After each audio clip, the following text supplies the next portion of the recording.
guys, and welcome to episode 2 of the modeling clothes and accessories videos for this little shoot 'em up thing. I can't even remember what I call it hardly. Gunfighter Legends? Gunfighter Leggings, not leggings. Gunfighter Legends. So if you're coming from the last video, released a couple of weeks ago now, I've already created the character, the low poly character, and in this video we're going to model the prop, which is basically just the revolver that he's got. And some clothes, because I found that technique how to model clothes quite neatly and have the weight paint follow along. And the format of this video is going to be really weird, probably. So if you came here for a quick tutorial, maybe you should look for another one that I've got coming up on this topic at some point. Because this one, we're just chilling out. I'm going to narrate the video and speak about game development, modeling, and everything concerning the process of making a game like this, or a prototype in this case. And I've sped up the video this time around to 200% because the modeling is pretty much the same as I always do. And I've done a lot of videos, so if you've checked out my channel, the modeling part is basically the key content on all of my stuff. So I've got like probably, I don't know, 30, 40 hours, 50, 60, 100 hours of modeling in real time. So just check out my channel history and you'll find out how to model, especially the 10-minute modeling challenge. Got heaps and stuff of modeling there. So, like I said, this is going to be a new format. I'm just going to sit here, hang out with you, and you can keep this on in the background even if you want to maybe just look every now and then of what's going on. Maybe you're developing your own game and maybe you're just sitting there doing your thing and you want to hear some annoying voice in the background telling you about making games and modeling. So the future video though, the keyframing I'll keep in 100% real time, so you're going to be fed up with this one, or not this one, well you're going to be fed up with this one too, but the long keyframing one, I think it's 10 hours, so you're in for a treat. This is going to be like an express one in comparison. So I'm modeling the revolver here, and I'm using the same technique as I do for most of my low poly stuff. I've got the auto mirror modifier on, and that's usually how I like to do it, and I do a lot of E to extrude and S to scale of course. And I've got Screencast keys running here, so you can see everything that's happening on the screen. And just pick up those keystrokes if you want. And I should also say that if you check in the description, of course, I've got a really long video. Just not that this isn't long, but it's called Learn Low Poly Modeling in Blender. And I go through nearly every technique that I use and all the keystrokes and all the shortcuts for those. I recommend that you do check out that video because the keystrokes, the shortcuts, are really useful if you want to become proficient at modeling. I'd say that at least a handful of them are really, really important to know, like E to extrude, S to scale, G to move, I to inset, and we've got a lot of stuff like Control R for loop cutting, and I use things like that all the time. So do check out that video, Learn Low Poly Modeling, and it's in my channel history, and it's one of the more popular videos on my channel at the moment. I think the only one that beats it is my Learn Unity video, so I should do more Unity content. But we're coming to that. I'm going to enjoy making a few more things. I've got like a spreadsheet of about 100 videos, no joke, that I've got in mind. I just need to find the time, and sometimes it's just a matter of sitting down and getting started. I tend to overplan things a little bit too much at times, so that's why I'm doing a video like this now. Just sit down, chill out. So the revolver came along pretty good. I modeled it first without the reference, but then I did Google search just revolver to see roughly what like how the angles are of the whatever you call it, where you hold it in, the handle, and where the trigger would go, and maybe a little bit about where the barrel would be and that little revolving thing. And the trigger isn't going to be really used because the hands are so blocky, but I wanted to put the little trigger in there anyway, just in case you do see this revolver in its own. And it's a bit probably bigger than a real one, and it's because this character is going to be quite small when you use it, so you need to be able to see the weapon properly. And I use a lot of the time I do Shift D to duplicate the faces. I just grab a face that's nearby where I want, and I do Shift D to duplicate it, like I created that little iron sight.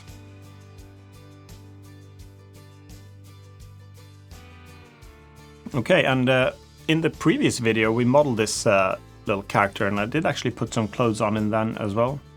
But the focus in this video now is going to be how to create a lot more clothing, because I did find a really good way to get the weight paint I've always struggled with that in the past, how to get the clothes that you model to fit. Usually the polygons will penetrate when you animate the character. So what I did figure out for some reason, I don't know why I haven't done that previously, it's that you create all the clothes after you've weight painted the character, and that's what we'll be doing a lot in this video.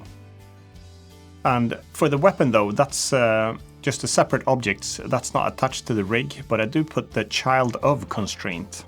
So I do a child of, and then I pick the armature and the hand.r bone. And in this way, that won't really make any difference when I bring it into Unity. That's only for animating. And since I do palms down when I model my character like this, I know that the pistol in this case should be aiming straight to the angle there. So when I animate, I know that the hand will be positioned correctly. And I've also got a little hand bone there, so you can rotate the fingers like this. And I kept the hand geometry super simple, because I tend to overdo it in the past a little bit with the geometry on the hands. And trust me, you won't see it in a game unless you're going to go real close.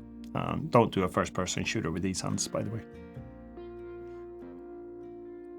The holster I just did as well by Shift D to duplicate one of the sides there of the belt. And since I've got the mirror modifier on, then it also ended up having holsters on both sides, which is not necessarily what you want.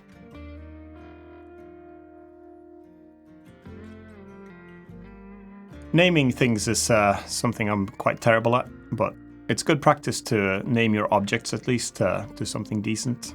Usually mine are called cube. Cube 1, Cube 2, Cube 3. But if I'm going to bring it into Unity in the end, I do actually name them properly.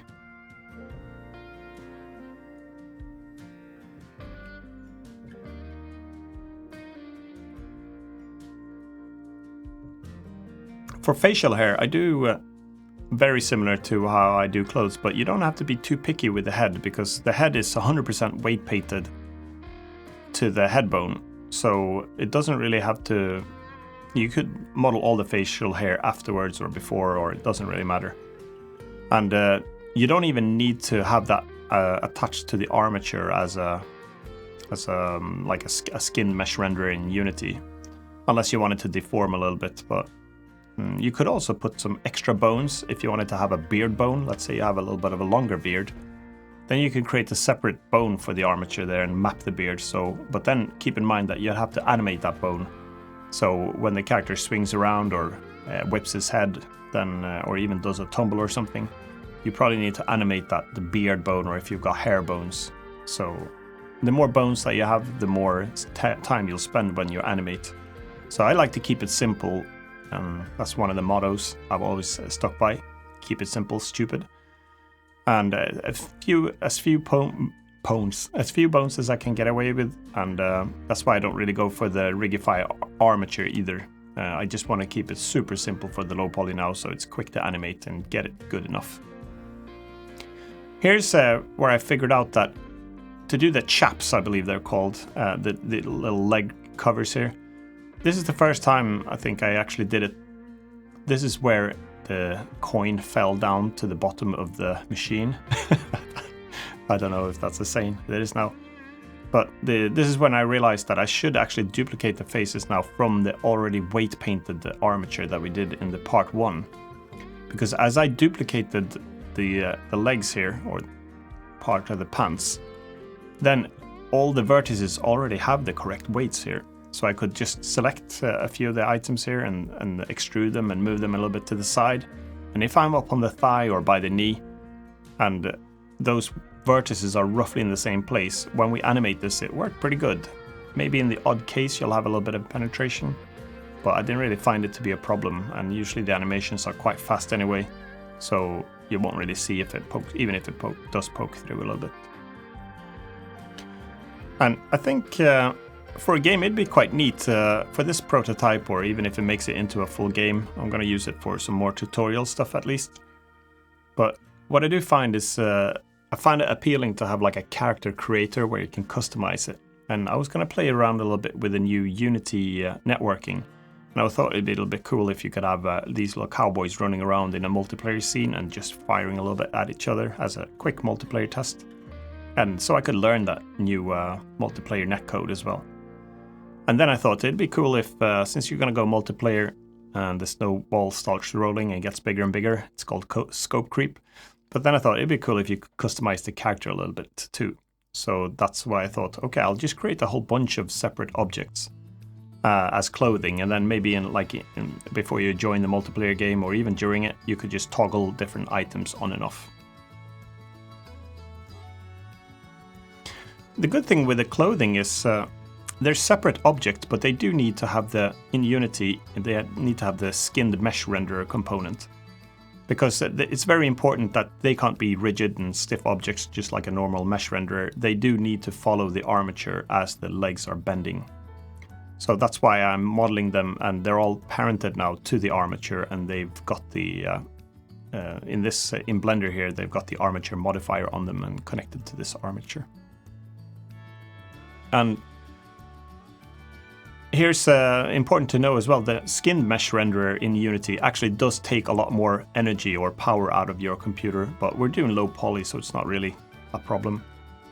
But the more items that you have that follow this mesh renderer or this armature bending, the more performance it'll require. But again, we're probably using about 100 times fewer polygons than most other game characters that you'd see in a game, so we should be safe. That's why we love low poly.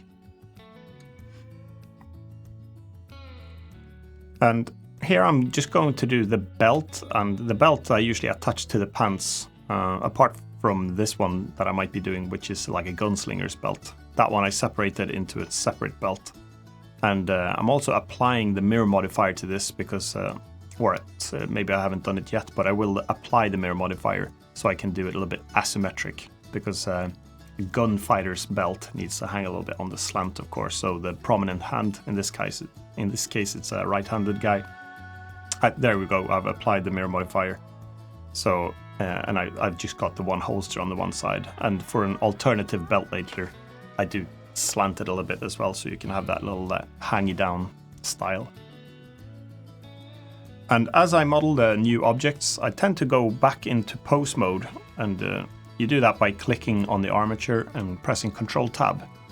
And as you go into pose mode, you can test the new clothing to do some simple poses, like where you bend the body maybe left and right and lift the leg up with the inverse kinematics, and just see that the clothes that you're making aren't like breaking or anything like that.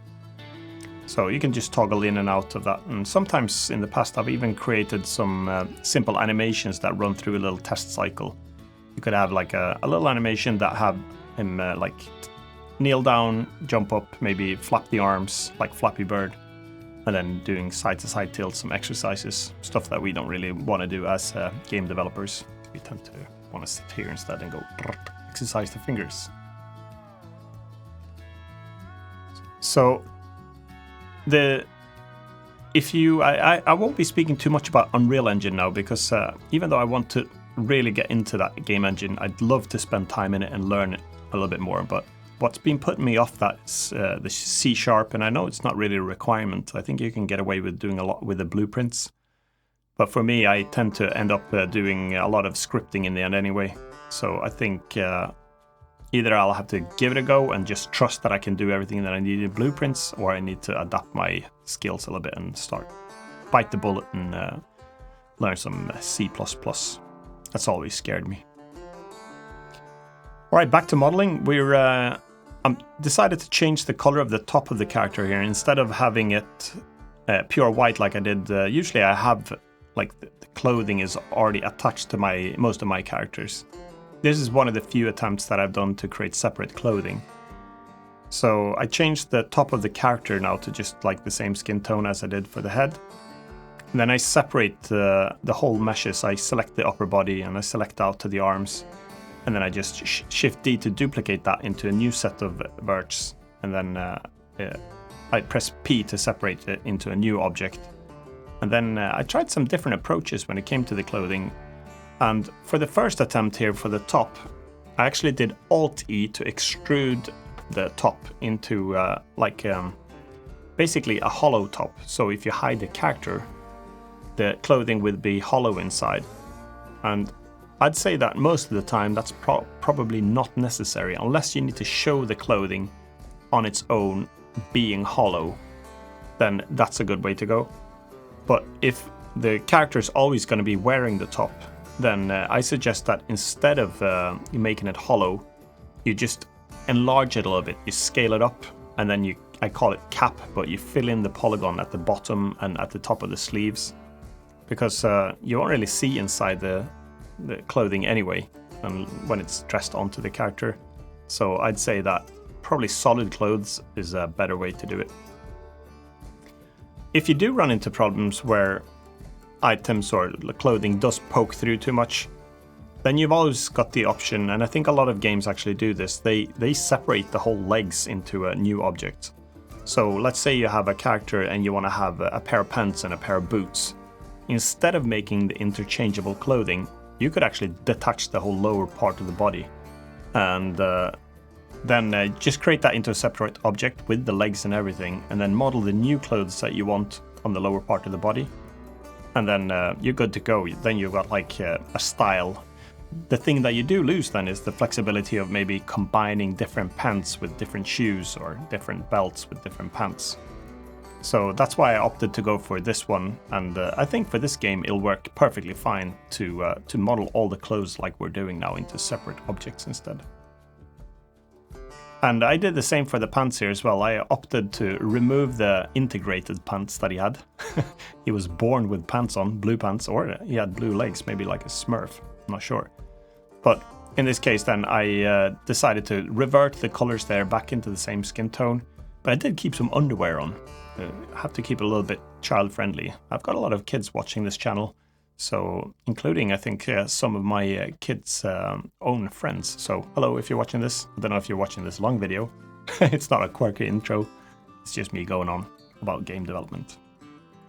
So what I was trying to say anyway is I took away the pants that were integrated into the body and then just made it into like a human body instead. But I did keep the underpants on. And as you can see, we've got starting to get a few clothing items now. We've got shoes. And since I detached the shoes and I had them modeled before into the character, then I wanted to shrink the actual armature, or the skin, not the armature, but the character inside, because I had modeled it originally for the boot size. So instead of having skin boots, I shrunk it down to like more normal feet size here. And I also moved in the bottom of the foot and the heel a little bit, because that was penetrating through as you can see I put them in a little bit contorted positions here to see if I get away with showing through or not. As I said in the last video, low poly is a great way. If you want to get started to make a game, I'd suggest low poly all the way. Because if you're coming as a developer, then low poly is going to really enable you to switch out all those primitive objects of just having a cube or a capsule. And if you go low poly, you can probably follow a couple of my tutorials maybe and just get a few basic characters down. And I guess characters are one of the more tricky ones to cover. If you wanted to do a shoot 'em up game or something, like a simple spaceship is super easy to do, or a simple car as well. A lot of simple stuff here. So if you feel confident enough to start making these characters, like I've seen a lot of people do on Twitter, I get a lot of tweets sending through, oh, follow this tutorial by Imphenzia, and look, I've created a character. And you get this simple look by spending not too much time in Blender, so give it a shot if you haven't. And I'm sure you can come up with some cool characters on your own. It takes a little while before you get the topology down, and I used to over-obsess with getting the perfect topology, and I've since long ignored that, and I just try to model something. I try to keep a quad topology, and I try to think at least that one of the important things is where you put your verts. You need a few extra vertices where stuff is gonna bend. Otherwise, you'll have like if you just had a long straight leg, like a Pinocchio stick leg, but without the knee even, just one long polygon. If you try to bend it at the knee, then it wouldn't work. It'll just like collapse and break that. So you need at least one set of like ring vertices around the knee, and then at least it could bend. But then as it bends, if you just had one ring of vertices around the knee and you bend it, then it'll pinch and make these parts of the legs really skinny, because they'll get like even go through each other. So I usually do like 3 ring loops around a joint, and if I have those, then they can bend a little bit with a deformation at the tip. So, and when we say low poly, it doesn't really matter if it is low poly or not. Sometimes I call it low poly and I put loads of polygons in there. And it could be if I needed to add a lot of geometry to, I don't know, deform something. And it's not the poly count that I class as low poly, even though that's sort of the name of it. What I find important is that you have that look of a low poly object. And for me, low poly means simple look and like simple geometry shapes. And I don't really want to do, I get a lot of requests to do realistic stuff, realistic modeling. But I've tried a few times and I don't really enjoy it, first of all, because it takes so long. And there's a lot of people out there doing a lot better high poly stuff than me. So I sort of lose interest if I do high poly. And I learn something that I should have done differently, and then I have to restart and go over it. And that's not really my thing. But there's loads of people out there that do really great modeling. So make sure that you search for those if that's what you're into. So low poly, my style. And I'll probably stick that for the foreseeable future. Right. And like I said, this is sped up, so it's running at twice the speed. And in the video, we're about 22 minutes in now, or 21. And so I've spent about 40 minutes now. And what I like to do when I model stuff, just put some music on, either on the headphones or my sound system. And I sit and listen to music. And sometimes I put it into mood. Like when I model this, I put some country and western music, or like I search for Wild West music on Spotify. And then I just listen to that. That helps me to keep the theme going a little bit, I think, when I model. And I find it one of the most relaxing things I know. I just sit, a cup of coffee maybe, or julmust and påskmust if it's around those time of year. I don't really drink fizzy drinks anymore, but those I drink. Well, beer, of course. Drink beer. But not too many. Just keep it civil. All right, should speak a little bit more about the modeling here. Then originally, I think I created another vest first. Before I used this method. I think I modeled a vest before I even weight painted the character. And I tried that one a little bit, and this is where I had that epiphany of waiting until after the weight paint. So I ended up deleting that vest and recreating it. I had some problems there that when you bend the body, the bottom of the vest is like pinching into the body. So that's why I redo that one altogether.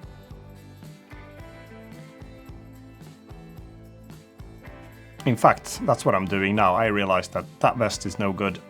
So I'm going to take the body here now instead. I'll pick some faces of the torso. Just hold the shift key when I'm in object editing mode. And I've gone into face select. So I select the ones that are suitable for the vest. I do shift D to duplicate it. And then I press P to separate it into a separate object. And then usually I'll do Alt E to expand it, or like extrude along the normals. And then I suddenly have this separate little piece here, and I change the color to black, and then I start modifying it. And you can do Control R to do loop cuts. And the beautiful thing about that is that if it does a loop cut and it cuts the mesh, it'll actually calculate the weight paint between two vertices depending on how far you've slid that little cut. And it gets the new vertex that's created gets a perfectly good balanced weight paint between those. It interpolates between those. So here is, if you wanted to witness me figuring out how to do low poly clothes that don't penetrate, then this is where I did it. This is like, ooh, I've got something here. So I'm gonna make this into a shorter tutorial at some point, so you don't have to sit listening to me rambling about this. But I thought, since I recorded all of this, why not release a video? Maybe someone can find use out of it.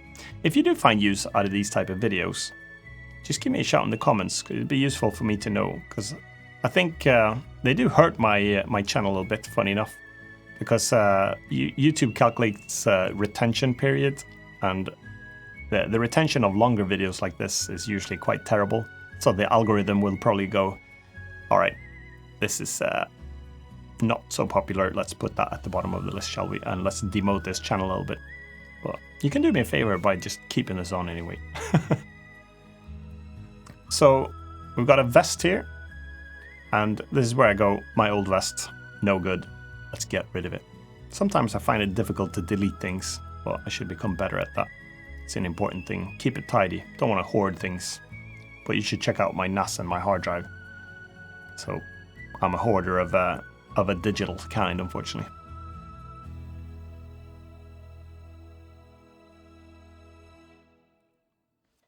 Let's have some coffee on this. Ooh, did you catch that video? My 10-minute modeling challenge where I did the saloon. This song was in that one. My intro, I like that one. I try to whistle every now... Whistle? Whistle, is that even a word? I try to whistle every now and then. In my head it sounds good. In reality, it does not. So I'm gonna spare everyone. For this game that I'm making, the little Gunfighter Legends, I've always been inspired or interested in like the Wild West theme. And I always figured it'd be fun to have a little multiplayer experience where you run around. And one of the things I like is because sometimes I get overly like thoughtful about the different type of weapons that a character should have. But for a Wild West game, you only need one really, don't you? Like a revolver. And maybe I could add like a Winchester rifle and a shotgun and something else in the future. But for this sake, I thought it'd be simpler to just have the one.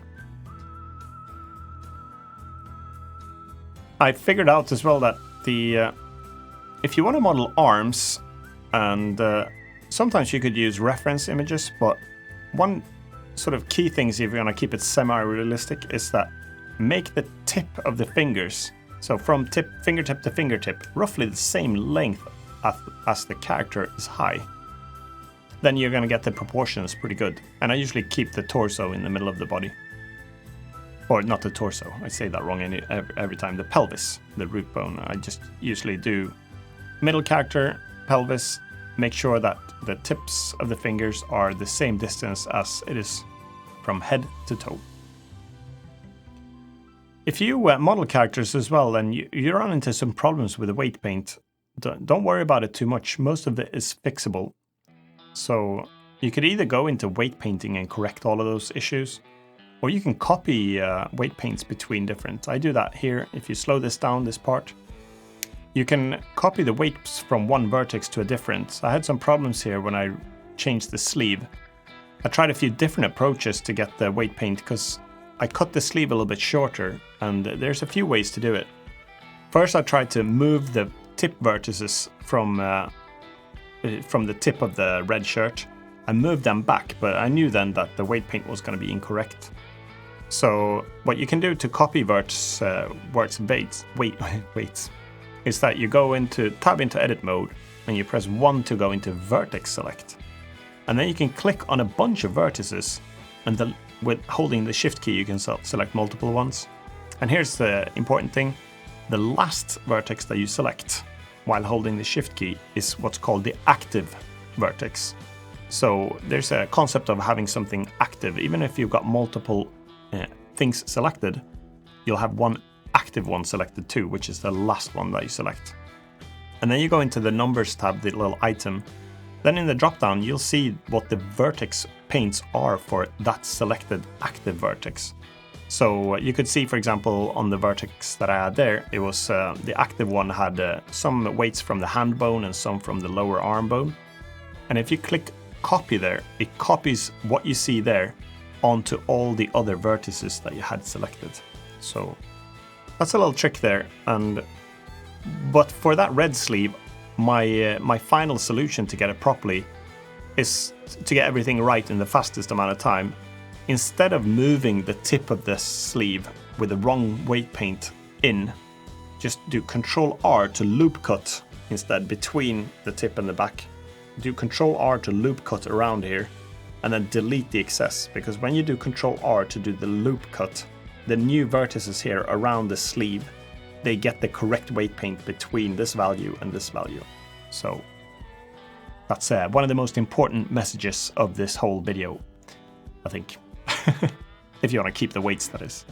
And the knife tool, I haven't tried this, but I'm going to do a lot more with the knife tool, because if you use the knife tool, I think that also interpolates the vertex paints. So you could use that one as well.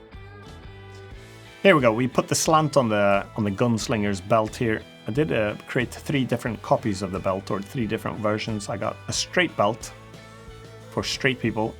I've got a slanted belt for real gunfighters, and then I had a black belt. Not for martial artists, but for someone who prefers black leather instead.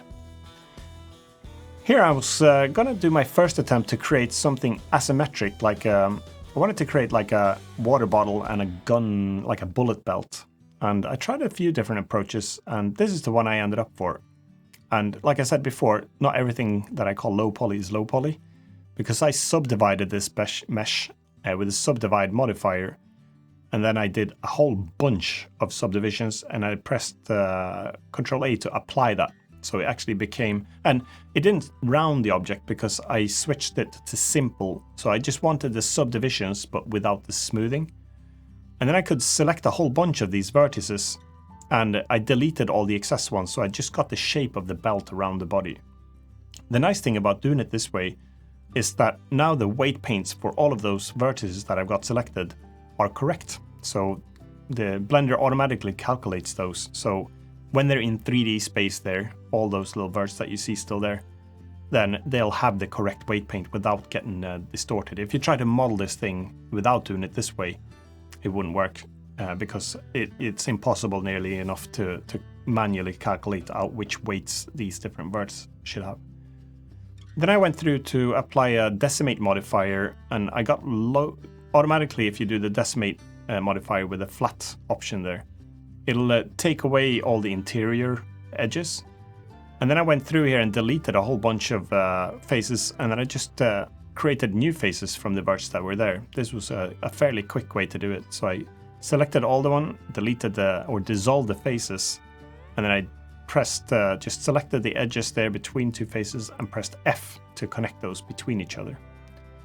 And fairly quickly, I'd say, I mean, I think a knife tool, like I said before, that's probably a better way to do it now. Someone said in my last video, or, you know, a few videos ago, that that would probably also work, and great, I think it will. So next time I'm probably going to do the same thing without the subdivision, but I'll use the knife tool instead and cut it out from that top. But it's very important that you start again with the upper body and Shift D to duplicate that one, and then you use the knife tool to cut, or like I did now with the subdivision modifier.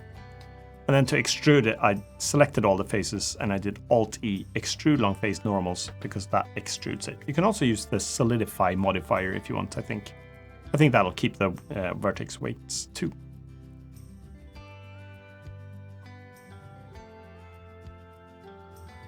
I changed the color to brown, and usually I think more colors were brown back then. For inspiration when you model, maybe keep a browser. Usually I don't recommend, it's weird, someone said in my last video, you're the only one that doesn't recommend using references. And what I mean is that I don't usually model off references, like bring them into Blender, unless I need to do like a realistic car. But what I do sometimes is I'll just do a Google image search, and I'll search for like cowboys in this case or something. And then I just scroll through and you get all sorts of weird stuff. You get like, yeah, I mean it. You get really weird stuff. I don't know what my internet search history is based on. Super strange. But when you Google like cowboys, then you'll get stuff from movies. You'll get like masquerade things, like dress up things. You'll get all sorts of stuff. So just look at all of those, scrap all the ones that you're not interested in, but then you'll find a few ones that you go, ooh, that's pretty cool, that's good. And then you just get some inspiration from it. You don't have to drag it in and like create something in Blender with a blueprint. Just look at it and try to mimic it a little bit. In my case, it was just like the style of clothing. For example, like the black vest and a belt that was hanging over with a water bottle in this case. And the chaps, like I said, I had to Google what to find out what those were called. I searched for pants, leather pants that go on top of leather pants for cowboys. And it said chaps. So I think that's what it was. For the gun belt here, I do the similar, or I keep saying gun belt. This is for bullets. I subdivided that one, and I shift selected a few of these. Again, I could have used a knife tool. I think that would have been a better option. But I selected a few of these now. Apparently I struggle a little bit, but you can multi-select with the Shift and Control key. And then I thought, I'm just going to keep it low poly style.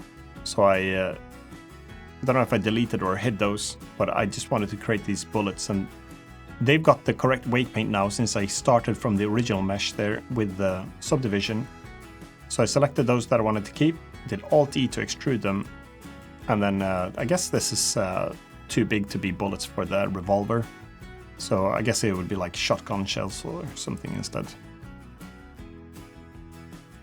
But I just wanted to get the look of like the leather little sort of pockets. And then I think I put some like metal colored tips on here to make it look a little bit like some sort of a bullet style thing. And this wouldn't be really functional in the game, it's pure for look. And when I do game development of this sort, I'm always tempted to do, like, let's say a character did have lots of weapons, and I always think it's weird in games that, you know, like you'll bring a weapon out of nowhere. So pick any like shoot 'em up game, not shoot 'em up, any like first person shooter game where it's Call of Duty or Doom or Doom Eternal, like I've seen lately, very peaceful game. No, but you've got a lot of big weapons, even the BFG 9000 there, for example, and all the weapons that the character brings out are just materialized from thin air. And I always thought, wouldn't it be cool if your character always carried all the weapons in the back? So when I created this little robot guy, it was last year. If you search, I've got a few videos, I think, where I did some stuff with him. It's like the platformer. He had a minigun, a rocket launcher or a grenade launcher. He had like a normal rifle. He had a laser rifle. He had a shield, a sword, like a pistol. I'm probably missing something. And I started to toy with the idea that all of those weapons would be stacked on the back, and he did a weapon swap. And when I did that, I realized why everyone has just settled for the fact that let's just materialize the weapons instead, because it looked like just a giant closet of junk walking around. You couldn't even see my character. It was just like a pile of weapons sliding about.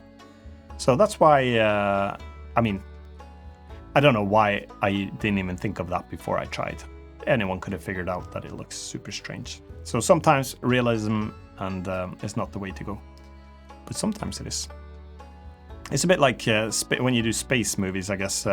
It'd suck if everything was realistic. Imagine if there were no sound effects in space and no like cool explosions in the same way that we'd want to see them. Right, so I moved away from the clothes now. I got a little bit sidetracked there with my commentary, but facial hair, and I did a little goatee beard here. I tried some different beard styles. And for eyes, I get a lot of questions. I said for eyes, and then I'm going to speak about nose and mouth instead. But usually I only model the eyes for my low poly character. And I've got a lot of questions like why. And first of all, I don't exactly know why, apart from that either I'm terrible at modeling low poly noses and mouths. That's probably the most likely reason. But I've never really found it to look good enough to keep it feels like it's becoming too much detail nearly. So again, this is probably just me covering up the fact that I can't really model a nose and a mouth, but I like to keep just eyes, and I've experimented with a lot of different type of eyes as well. Sometimes I've tried round and realistic ones, but I've opted to go for this head shape that you see now quite often, where I just do like 2 loop cuts in the center of the head, and then I like to just push the forward of the face, like, or the bottom of the face forward, and then just doing like an in-depth. I'm going to try to look at myself in the mirror here, or on my screen, and then I just do like cheekbones, and then a big forehead, because I've got a big forehead like that, so I usually model them like that. And then I put 2 quite tall eyes. I've tried like little, like pointy eyes, and in this video I tried, like, actually, in fact, we tried a few different eyes now. But most of the time, to get like an innocent look of a character, which I like to keep like a little bit quirky, low poly style, I just do 2 vertical eyes. That's what I found to look the best. And usually I just keep them black as well. Very simple. But for this one, I actually made a copy and created evil eyes as well. So I took those cute little quirky eyes and I just slanted them to make a bit of a more evil look. And here I just tried a few different approaches to create different eyes. Sometimes you can put them close together, makes it look a little bit silly. Far apart, pointing in different directions. I just tried different methods. So in the same way that you do the clothes, you could keep the eyes as separate objects. And if you want to get really fancy, you could look up shape keys as well, because you can animate these without bones if you need. And you can blend different eyes or facial features, or even like bigger parts of the body. You could have like the belly with shape keys. I should do a video on that key key on that one day. But the shape keys enable you to morph between different states. So you could have eyes that are blinking, for example, or you could have a belly that grows big or maybe skinny. As you can see here, I tried more types of eyes, and a lot of the times I try it a little bit and then I figure out that I don't like it, so I scrap it. And I think this is what happened to this one. Maybe it's because he's cross-eyed a little bit, I'm not sure, or maybe it's because that looked not the gunfighter look that I wanted in the end. They looked like some weird Neanderthal type of caveman, so I went back to my simple black pupil style eyes. But play around with the different eyes. I also did try to put the pupils in the center. It looked like he was like shell-shocked. It looked like he hadn't been doing anything but drinking coffee for like 12 weeks straight. So I didn't like that look either. So in the end, deleted all of it, but the only things I kept were the quirky tall black eyes and the slanted evil eyes. And for the hair, same deal here. It's going to be 100% weight painted to the head. So we keep the hair on the head there. And most of the time I model quite short hair. Because I think part of it is because I don't really want to go into the hassle of animating long hair like ponytails or things. So, but I'll probably do, I've been playing around with that a little bit. And at some point, I'm not sure if the best approach is to have one armature with optional bones for hair that you could animate, or if you should have like an attached armature for the hair. I'm still debating on this one. But what I do know is that if you do have the hair bones, for every animation that you do, you should really cover and animate those hairs, so it'll increase your time of animating. So maybe everything could sound good in the beginning to say, oh, that would be cool to have, that would be cool to have, oh, let's do hair bones, let's do a tail bone because one character might need a tail, or let's do wing bones and everything. Maybe we'll do I don't know, like a cape bones for like a cape, well, cape bones for a cape. So every bone that you add, remember now that when you do that walk animation, the idle, the jump, the kick, the hook, the, I don't know, weapon drawing or strafing, anything like that, then you have to animate all of those bones. So sometimes it's better to just keep it simple. I added some different hairstyles, and you could come back in the future and add a lot more stuff later on. For this video, I just enjoyed so much during this period to just try different things. So it's hard to know when to quit sometimes. So if you're wondering why I'm rotating the viewport a lot frantically, it's because I like to rotate the viewport to try to orient myself in the 3D space. Sometimes if you just look at a picture, it's difficult to know when you see the verts, if are those verts near me or are they far away. So I tend to, when I model, I just rotate the viewport a little bit in the sideways. So that's a little trick to help yourself orient. And for the hair, I just push it in. All the characters will be using the same head shape here. So I moved some of the verts into the head, and don't be afraid of putting like geometry inside of something else. First of all, it doesn't really matter. From a performance perspective, it does not matter. We're using so few polygons that it doesn't matter, and it doesn't create artifacts or any problems that you need to be aware of. So feel free to just push stuff into the head like that, or into the body if necessary.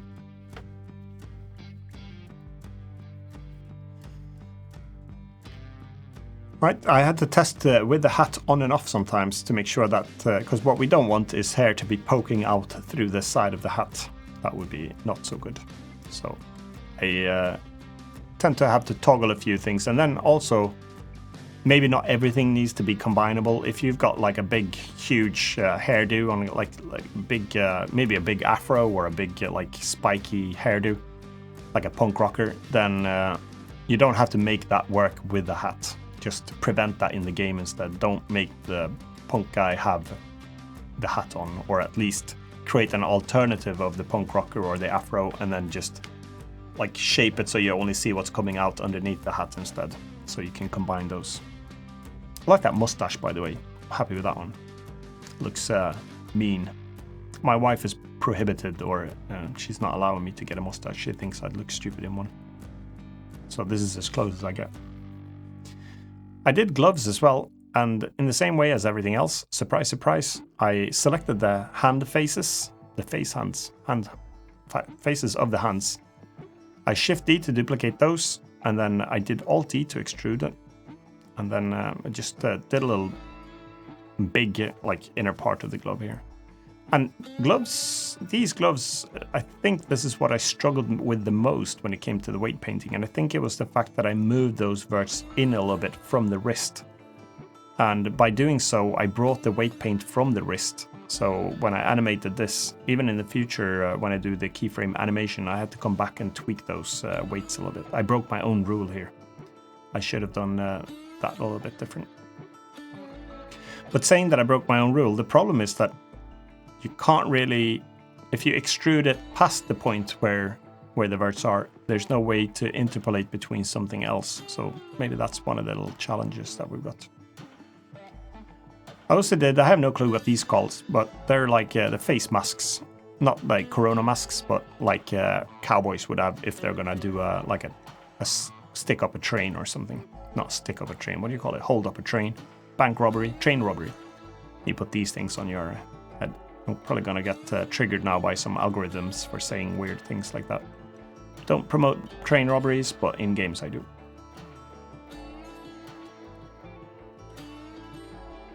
I've also heard that you should apply the mirror modifier before you export objects into game engines, as far as I know, but I rarely do that. Unless I want to do something that's asymmetrical, I keep the mirror modifier on it, and I think it's worked really well.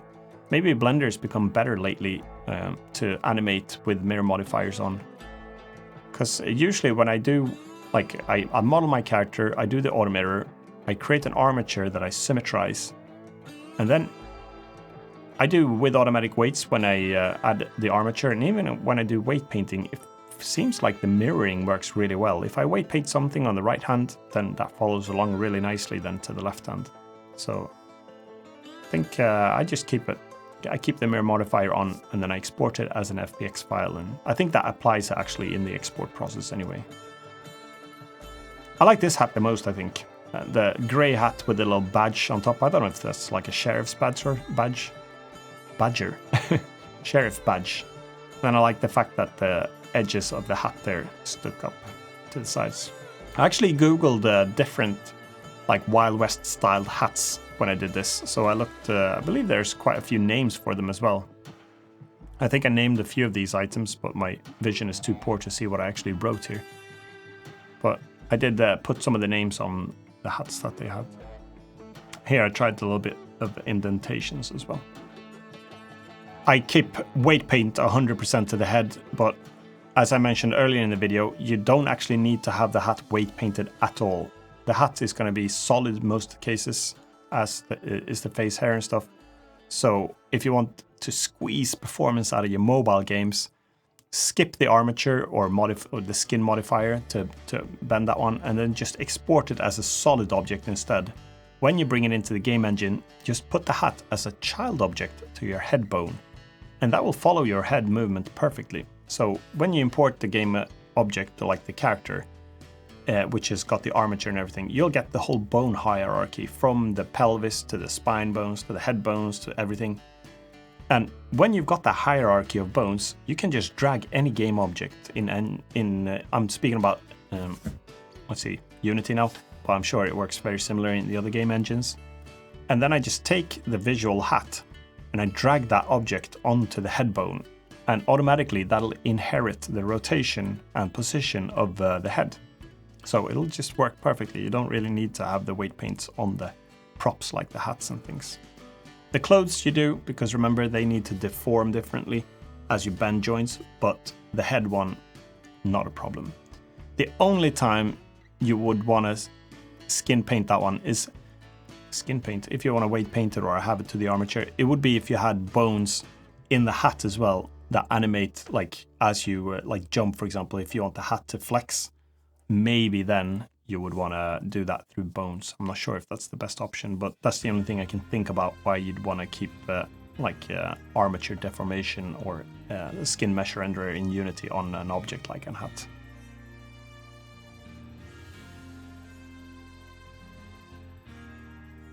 I think I did about 5 different hats.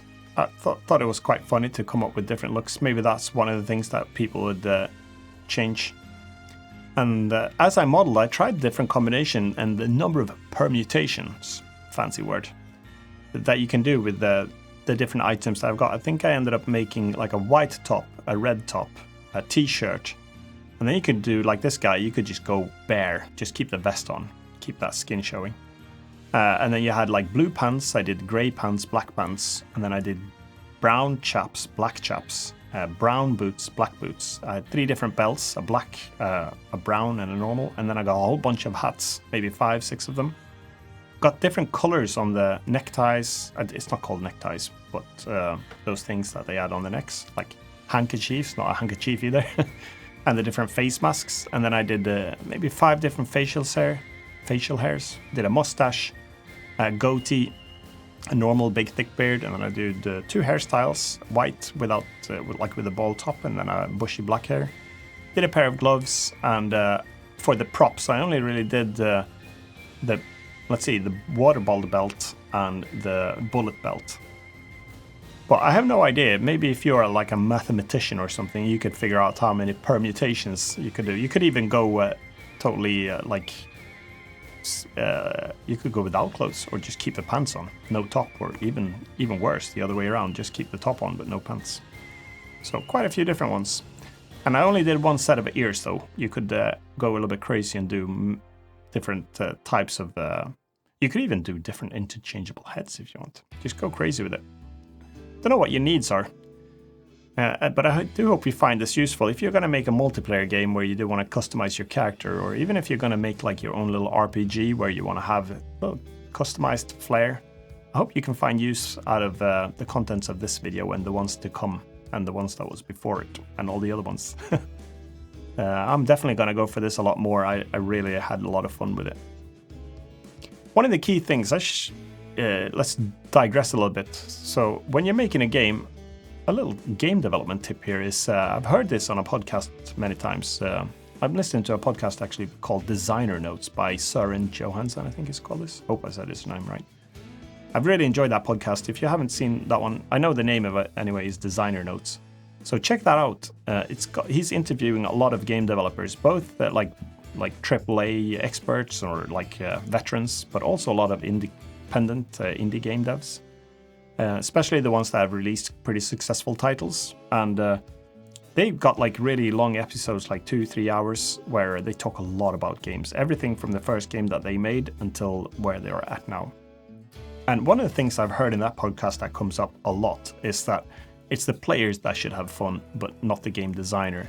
So sometimes when you're making a game, it'd be like, oh, this is so fun to do. I can automate this, and the player won't even have to do anything. I can actually calculate what's going to happen, and it's going to be great. And you're having a good time solving that problem, but then the player's going to sit there and go, okay, what's left for me? So that's a tip that I keep hearing, and I try to think about it every now and then. And saying that, let's go into game design. That's a whole topic. I thought, for so many years, I've got so many cool game design ideas. I want to do this type of game, and this would be amazing. And then when I've tried them, I found out that they're not that fun to play. So I'd say that one of my weaker skills is actually the game design part. I'm starting to learn a lot about the game development part, like modeling, sound effects, programming, doing like nice things to get cool visuals and things. But when it comes down to the game design, that's where I think I've got the most to learn. And that's one of the key things. If you want to make a successful game, it doesn't really matter how pretty it looks or how cute it looks. I mean, you could sell on that, but you need to figure out what games to make, what makes the game fun to play. And that's not easy, believe me. But there are tricks to do to improve on that. And I'm finding that I'm improving, even though I've got a long way to go. But a few things that you want to do to improve your game designing skills, I'd say, is, and here comes here comes a tip from someone who's not that good at it. But this is what I'm following anyway. I'm trying to put that to you. While I'm actually modeling, I'm just looking here. I've contorted a guy in a pajamas with a poop hatch on his back. I don't know, that's probably got a better name for it, but it's like one of them flaps that you apparently you're too lazy when you went to the toilet back in those days. And now I feel like I'm all over the show. Let's go back to game design. A few of the tips that I'm actually trying to do to improve those is, one is prototype. So you'll figure out quite quickly, instead of going into designing all the art assets that you want to make for your game, try to prototype it first, the core game mechanic, and see if you're enjoying that. And maybe you don't get the message. Did I just do a pink pajamas? Okay. I must have this must have been in the early hours. All right, so when you prototype, keep the graphics simple enough. Maybe you don't have to stick to it, like just the capsules and cubes. You could do simple models, but try to do just enough so you can bring it in and get the mechanic running and see if you're actually enjoying it. Because what sounded fun in your head, or in my head in many cases, and I'm going, well, this is going to be amazing. And then when you try it, it's like, okay, yeah, it's not that fun. So you'll save a lot of time by prototyping and figuring out, either is it worth to shelve this thing? Should I bin it? Well, you shouldn't probably bin it. You should hoard it somewhere, because you might come back to it or find some pieces of code that you'll be able to reuse. But then you can make a decision. Should I carry on or should I scrap it? And most of the time, just pause it and do something else if it wasn't that much fun. But then you might also figure out that, okay, this wasn't so much fun, but if I change it into this, then it'll become fun. So you could criticize your own games and see, is it actually fun to play? Or is it just like something that I made that is actually just, okay, fine, the player can interact with it, but does it have a challenge? Can the player overcome the challenge? Is it fun to overcome that challenge? Does the game offer you to solve problems, or is it just like a skill thing? So there's a lot of questions, and this is not a game design tutorial, but just wanted to say that prototype, try it out, see if it's fun. If it isn't, either stop doing it and move on to something else, or find a way to make it fun. So yeah.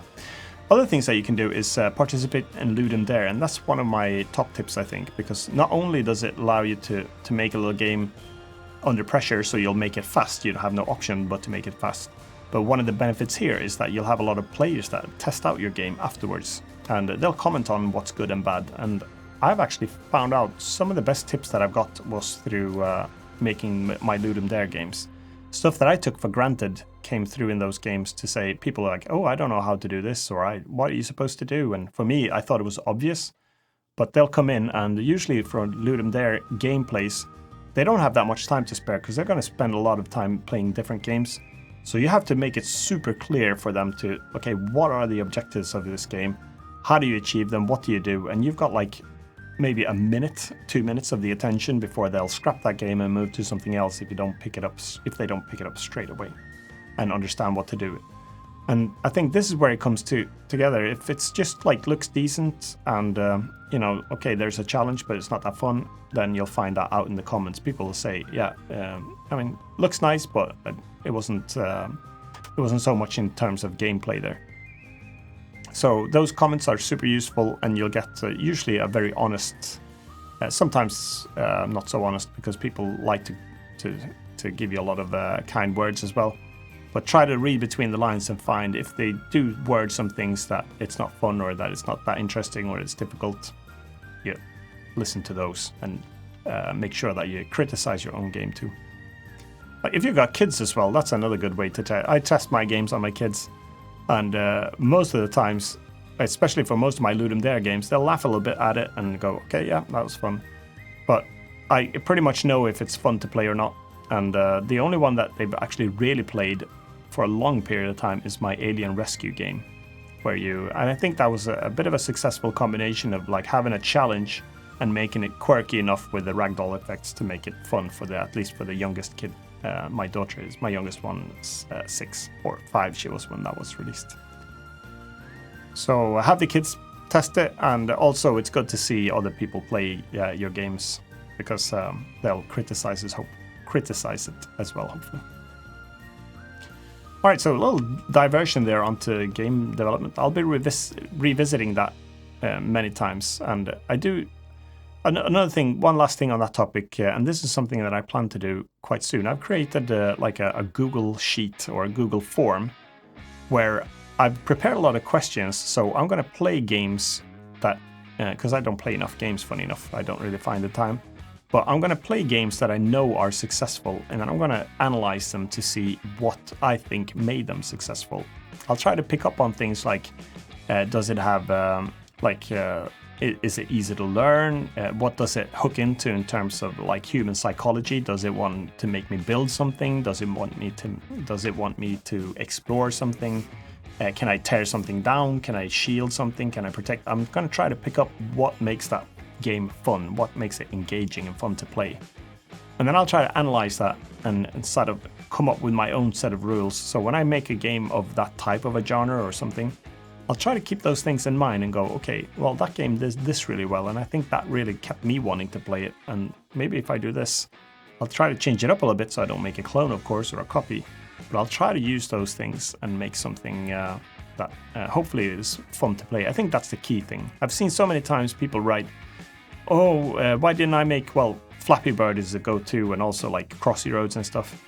And then I've made a game a bit like that, but I spent a lot more time, and mine looks a lot prettier, but it's not selling. And I think it's a combination. First of all, when you play the game, even if it looks pretty, is it really that fun to play? I think that's what the key thing is. So if you have a game, for example, that you've created and it's not selling very well, apart from the marketing part, which is another hugely important aspect, but play your game yourself.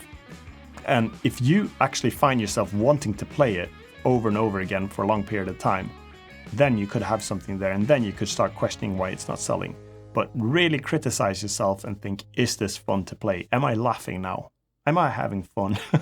So make sure that you ask yourself and be self-critical. Don't, just because you're yourself, don't be too kind. I think there's too much kindness going on in the world right now. Everyone is too kind. You need to be more honest, I think. Just suck it up. Is that? Yeah, you could say that. Just take criticism. Don't get offended. If someone thinks your game stinks and it's boring, let them tell you that. Don't be offended. That's just their opinion, and it could be right, you know. So I'm not afraid to hear what people think about my game. Maybe it's because I'm getting old enough now that I don't really care what people say. That's one of the perks of getting older. First of all, I don't really care what people say and think, but I'm happy when people say, let's say now, I'm happy when they say they enjoy the stuff that I make. That's really good. And I've learned to take it as well when they say that something isn't so good. And usually they'll attack everything. So you've got the trolls as well. They amuse me a little bit more than anything else. I'll just take it with a grain of salt. Don't be serious. Don't be too serious. As I say, don't be too serious. I'm glancing back at my video that I've been totally ignoring for a while now. And I see this, I'm modeling the black chap now, and we're coming up to the end of this video.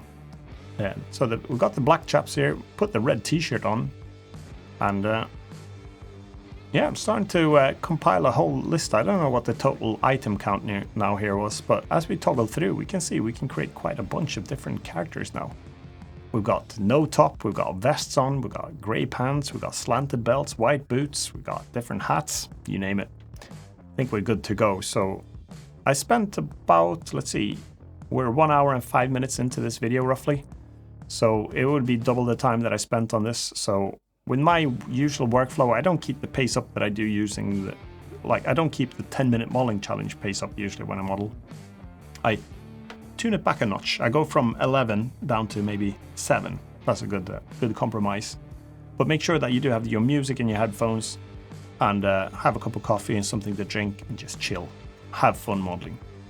So about 2 hours it took to model all these props, and I think that's not too bad actually. If you wanted to make a game, if you wanted to try to schedule your asset creation. So in the first video I did a character, and now we did a whole bunch of clothes to create a whole bunch of permutations of characters. And then in a video a little bit later, we're going to do all the environment props, like the hay bales that they can carry and throw on each other, the stones and all the buildings and cactuses and stuff. So, and I think when we look at the animation video, that's the longest one. So a lot of keyframe animation, that takes a lot longer, I'd say, than the modeling part. So that's it for this video. If you're here with me still, I'm very impressed. I'm super surprised that you actually stuck it out. Maybe you fast forwarded to this point and see if it ever became better. And I'm sorry to say it didn't.